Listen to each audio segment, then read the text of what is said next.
నమస్కారం, నా పేరు బాల. బీసీఎన్ న్యూస్ కి స్వాగతం. ముందుగా ముఖ్యాంశాలు. తిరుపతి జిల్లా వెంకటగిరిలో సీఎం జగన్ బహిరంగ సభ. విశేష సంఖ్యలో తరలివచ్చిన జనం.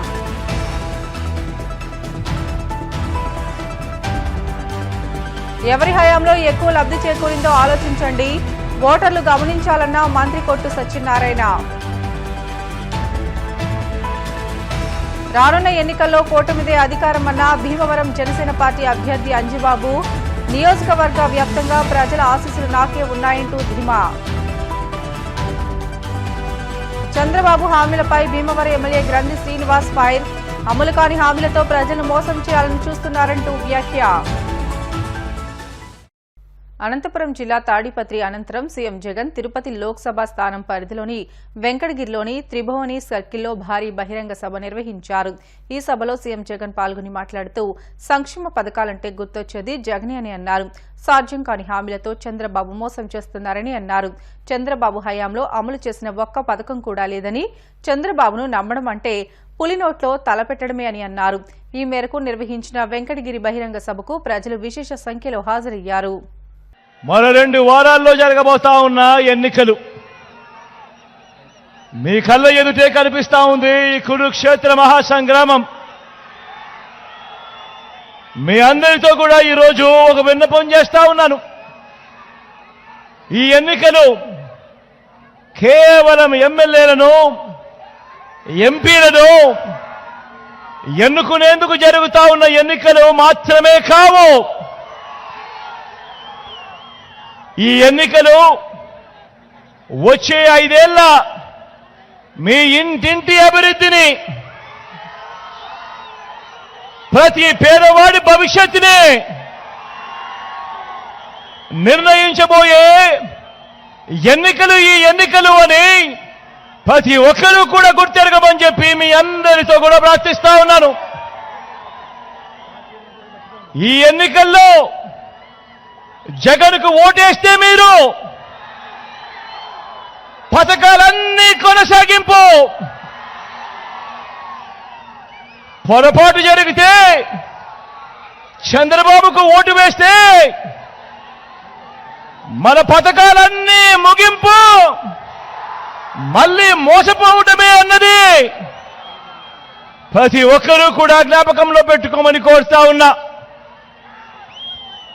ఇదే విషయం, ఇదే మనకు చరిత్ర చెప్తా ఉన్న సత్యం. ఇదే సాధ్యం కాని హామీలతో మేనిఫెస్టో అంటూ చంద్రబాబు చెప్తా ఉన్న మోసానికి అర్థం.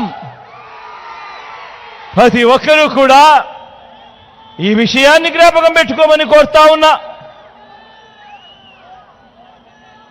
బాబును నమ్మటము అనంటే, చంద్రబాబును నమ్మటము అనంటే పులి నోట్లో తలకాయ పెట్టడమే అన్న విషయం ప్రతి ఒక్కరూ జ్ఞాపకం పెట్టుకోమని కోరుతా ఉన్నాను. బాబు మోసాల మీద తిరుగుబాటు చేసి వైఎస్ఆర్సీపీ జెండాను ఎగరేసిన ఈ కోటలో మళ్ళీ మీ ముందుకు వచ్చిన ఈ మోసాల బాబును, ఈ ఒరిజినల్ 420 గారిని కొన్ని ప్రశ్నలు అడుగుదామా? బాబు, ఓ చంద్రబాబు, నేను చేసిన మీ బిడ్డ చేసిన కొన్ని స్కీముల పేర్లు నేను చెబుతాను, మరి నువ్వు చెప్పగలవా?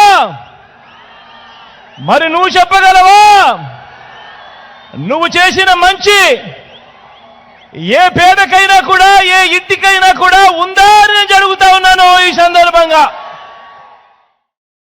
ఎవరి హయాంలో ఎక్కువ లబ్ధి చేకూరిందో తెలుసుకుని ఓటు వేయాలని మంత్రి కొట్టు సత్యనారాయణ ప్రజలకు సూచించారు. పశ్చిమ గోదావరి జిల్లా పెంటపాడు మండలం పరిమెలలో ఎన్నికల ప్రచారం నిర్వహించారు. ఎన్నికల ప్రచారంలో భాగంగా ఆయన ఇంటింటికి వెళ్లి సీఎం జగన్ కు ఎందుకు ఓటు వేయాలో వివరించారు. ఎన్నికల సమయంలో ఇచ్చిన హామీలను 90% అమలు చేసిన ఘనత తమ ప్రభుత్వానికే దక్కిందని అన్నారు. చంద్రబాబు హయాంలో అమలు చేసిన పథకం ఒక్కటి కూడా లేదని అన్నారు. ఈ ప్రచార కార్యక్రమంలో అప్సడా వైస్ చైర్మన్ వడ్డీ రఘురాం నాయుడు, మాజీ ఎమ్మెల్యే పాసల కనకసుందర్రావు, కైగాల శ్రీను తదితరులు పాల్గొన్నారు.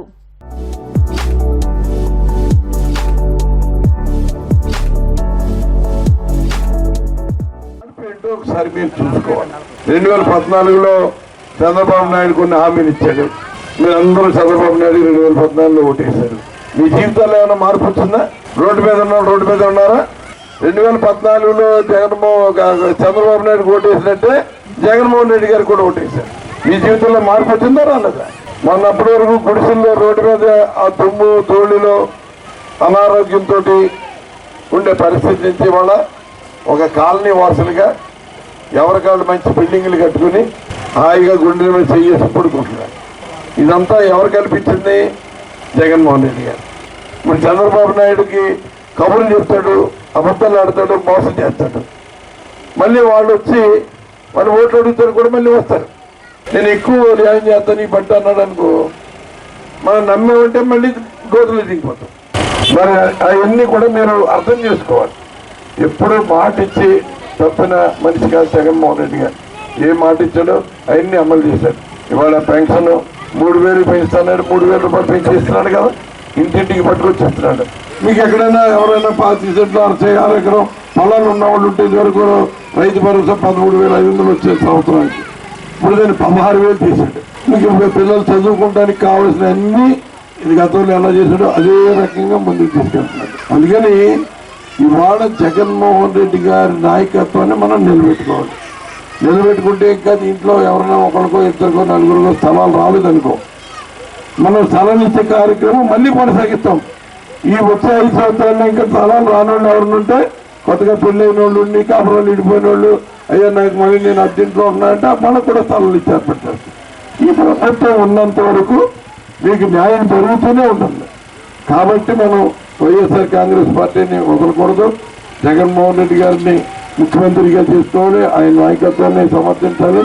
ఫ్యాన్ గుర్తుకు ఓటేయాలి. మీకు ఇచ్చే 2 ఓట్లు ఉంటే 2 ఓట్లు కూడా ఫ్యాన్ గుర్తుకు ఓటేస్తే. కాబట్టి మీరందరూ అటువంటి మోసపూరితమైన మాటల్లో పడకుండా మన జగన్మోహన్ రెడ్డి గారిని నమ్ముకుని ఫ్యాన్ గుర్తుకు ఓటేసి మనం మళ్ళీ పెద్ద మెజార్టీతో గెలిపించాలని మీ అమ్మనందరినీ కోరుకుంటున్నాను. భారత రాజ్యాంగం ప్రకారం ప్రజలు ఏర్పాటు చేసుకున్న శాశ్వత వ్యవస్థ ప్రభుత్వ ఉద్యోగులని ఉద్యోగుల సంఘం నేతలు ఎం రమేష్ కుమార్, వి రఘురామనాయుడు, వై శ్రీనివాసరెడ్డి పేర్కొన్నారు.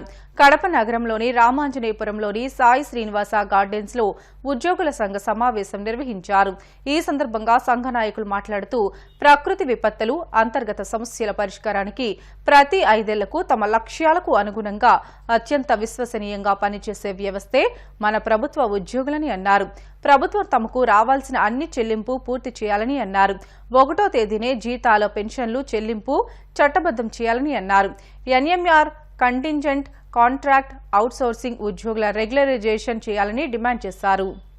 ఈనాడు ఆంధ్రప్రదేశ్లో ప్రభుత్వ ఉద్యోగ ఉపాధ్యాయ పెన్షనర్లు తమకి హక్కుగా సంక్రమించిన ఆర్థిక ప్రయోజనాలు సకాలంలో చెల్లింపులు జరగక, ప్రభుత్వ విధానాల పరంగా ఉత్పన్నమైన సర్వీస్ వ్యవహారాలకు పరిష్కారం దొరకక, తమ తరపున ప్రాతినిధ్యం వహించాల్సిన ఉద్యోగ సంఘాల వ్యవస్థ సమర్థవంతంగా ప్రాతినిధ్యం వహించకుండా 1వ తారీఖు జీతాలు పెన్షన్లు చెల్లించకపోయినా ఆహా ఓహో అంటూ భజన చేసే పరిస్థితికి ఎప్పుడైతే ఉద్యోగ సంఘాలు దిగజారిపోయిన నేపథ్యంలో వేలాది కోట్లుగా పేరుకుపోయినటువంటి బకాయిలు చెల్లింపు ఎలా సాధ్యమవుతుంది, ఏ రకంగా చెల్లిస్తామని ప్రభుత్వం స్పష్టత ఇవ్వని పరిస్థితుల్లో ఓ పక్క చూస్తే ప్రతి నెల జీతభత్యాల ఖర్చు కోసం అయ్యేటువంటి 5,500 నుంచి 6,500 కోట్ల రూపాయల చెల్లింపుకే గగనమవుతుంటే, మరోపక్క సంవత్సరం నుంచి ఆల్రెడీ మాకు 12వ వేతన సవరణ బాకీ ఉండగా 11వ వేతన సవరణ బకాయిలు ఈ రోజు వరకు చెల్లించకపోగా, డిఏ బకాయిలు చెల్లించకపోగా, మా జీపీఎఫ్ లోన్లు అడ్వాన్సులు మాకు ఇవ్వకపోగా, మెచ్యూర్ అయినటువంటి మా ఏపీజీఎల్ఐ ఇన్సూరెన్స్ పాలసీ డబ్బులు మాకు ఇవ్వకపోగా,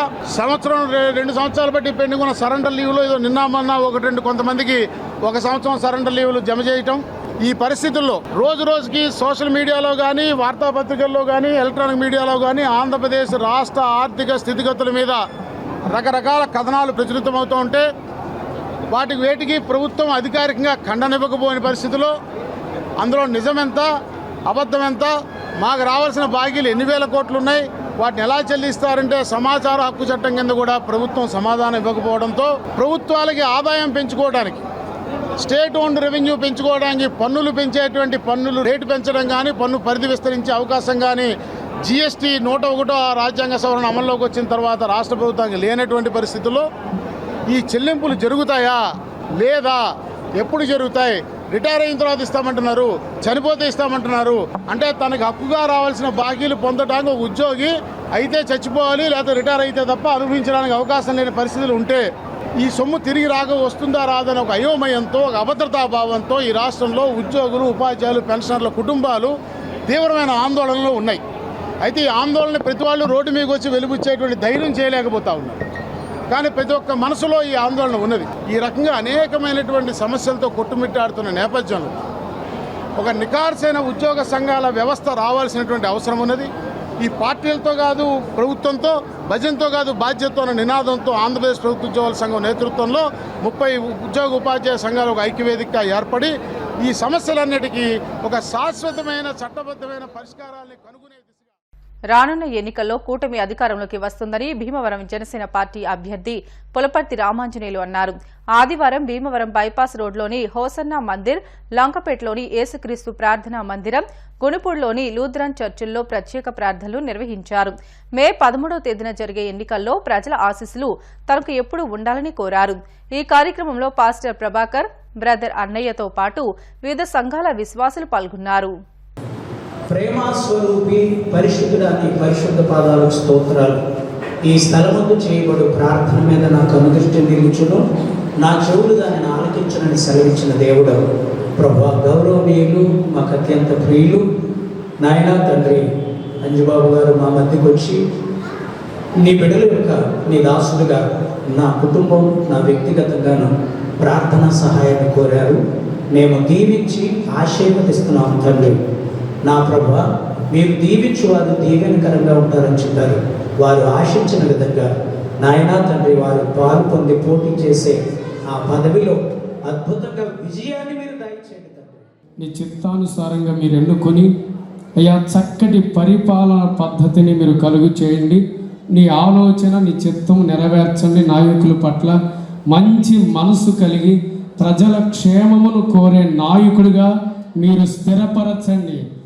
ప్రభువు దయతో, ప్రభువు ప్రేమతో నేను గతంలో 2 సార్లు శాసనసభ్యుడిగా పనిచేశాను. నేను శాసనసభ్యుడిగా పనిచేయడానికి ఆ ప్రభువే కారణం. ప్రభువు ఆశీస్సుల వల్లనే, ప్రభువు దయ వల్లనే నేను 2 సార్లు శాసనసభ్యుడిగా చేశాను.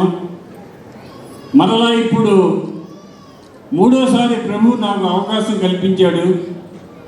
ఆ ప్రభువు ఆశీస్సులతో 3వసారి నేను శాసనసభ్యుడిగా పోటీ చేయుచున్నాను. మీరందరూ అమ్మ మీరు ఆశీర్వదించండి. మీ ఆశీర్వాదంతో, ప్రభు ఆశీస్సులతో నేను మరలా శాసనసభ్యుడి అయ్యే అవకాశం ఉంది. ఆ ప్రభు ఆశీస్సులు ఎవరికి ఉంటాయో వారికి మేలు జరుగుతుంది. సింహాసనం ఎక్కించేది, సింహాసనం దిప్పించేది ఆ ప్రభువే. మన చేతుల్లో ఏమీ లేదమ్మా. ఆ ప్రభు ఏది చెబితే అది జరుగుతుంది. భగవంతుడు ఆ ప్రభు నాకు 2 సార్లు అవకాశం ఇచ్చాడు. 3వసారి కూడా అవకాశం ఇవ్వమని చెప్పి ఆ ప్రభువుని వేడుకుంటున్నాను. ఈ మందిరానికి రాగానే ఈ సంఘ పెద్దలు నాకు ఒక విషయం తెలియజేశారు. మాకు శ్మశానం లేదు, మాకు వేరే చోట్ల అవకాశం ఇవ్వట్లేదు, మీరు శ్మశానం కలగజేయాలని చెప్పి సంఘ పెద్దలు నన్ను కోరారు. ఆ ప్రభు ఆశీస్సుతో ఖచ్చితంగా నేను శాసనసభ్యుడిగా వచ్చిన తర్వాత మీకు శ్మశానం ఏర్పాటు చేస్తానని చెప్పి తెలియజేస్తున్నాను. మీ సేవే భాగ్యంగా భావిస్తాను. మీ సేవ చేసుకునే భాగ్యాన్ని నన్ను కలిగించమని ఈరోజు మరి ఇంతమంది ప్రభు భక్తులు మీ అందరి ఆశీర్వాదం కావాలని కోరుకుంటూ సెలవు తీసుకుంటున్నాం. బ్రిటన్లో షార్ట్ బ్రేక్ తీసుకుందాం. Stay with us.